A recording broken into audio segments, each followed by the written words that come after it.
Hello everyone. Today we're looking at the Lililary 16-pin GPU cable, designed to split into 3x 8-pin PCIe connectors. This adapter is built with 16 AWG wiring, supporting the new PCIe 5.0 standard and delivering up to 600 W of power.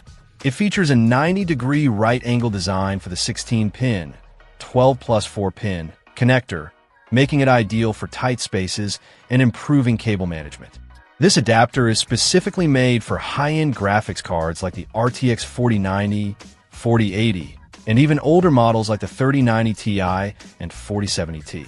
The right-angle design is a standout feature, preventing excessive bending of the cable near the GPU connector, which can be a problem with some of the bulkier cards. The 5.9-inch length is a good balance, providing enough reach without creating unnecessary cable clutter. The build quality appears solid, with the 16 AWG wires providing confidence in its ability to handle the power demands of modern GPUs.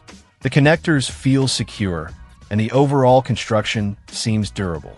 Heat resistance is another key feature, ensuring the cable can withstand the high temperatures generated by high-performance graphics cards during intense gaming or other demanding tasks. For anyone building a new PC with a high-end GPU or upgrading their existing system, this Lililary adapter offers a clean and reliable solution for powering their graphics card. The right-angle design, robust construction, and PCIe 5.0 support make it a worthwhile consideration. Check out the video description for updated price. And thank you for watching this video.